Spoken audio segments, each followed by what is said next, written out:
people? How serious was that No, competition? Because we hear stories all the time. Mike definitely stopped me from working with a lot of people at that time. Like who? Just a lot of artists. A lot of artists was calling me to work at that time, and Mike was just like, "I'll pay you not to work with them." Jesus. That's crazy. Yeah, he was like, I need you. And it wasn't a thing. It wasn't a thing of I'll pay you not to work with them because they're not good or anything like that. It was more so I need you here, focused and locked in on what we're doing.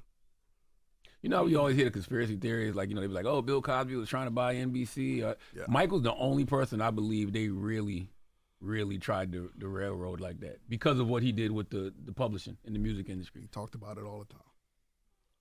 He talked about it all the time. One thing I will say is that in the studio, he would always talk about how he lived in a certain fear.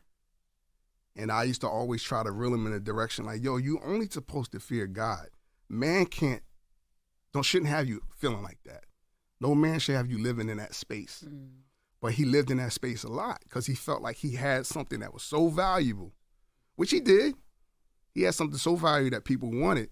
He owned like half of Sony ATV's publishing, right? Yeah, So I think what people have confused, I'm glad you said it that way, because I think people have confused the narrative.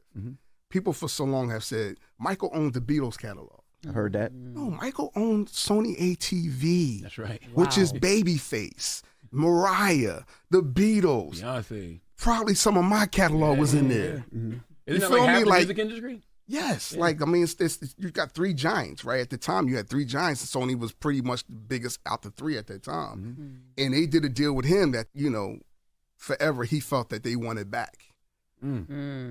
You know what I'm saying? And You think they threw all those cases at Michael because they wanted it back? I think it could have had something to do with it. I'm not going to say exactly that, but it could have had something to do with it. But I believe none of it.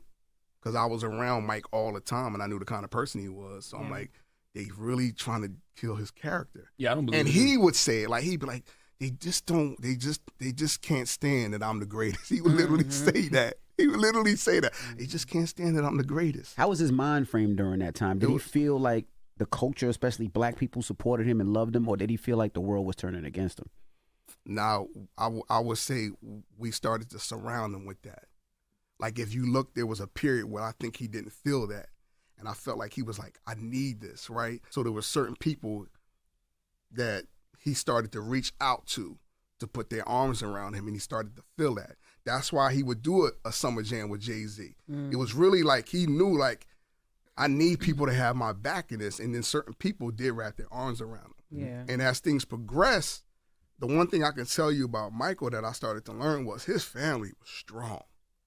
Like, his family, like, when they got together and wore all that white, they were wearing those white, going into court each day, you saw that unity in a different type of light. You're like, oh, yo, these Jacksons, they're not playing around with this. They unified. And I think that helped him, even though he was, like, probably going through it mentally weak and all of that. And it's tough when you know you pretty much own something that everybody wants. Yeah. Damn.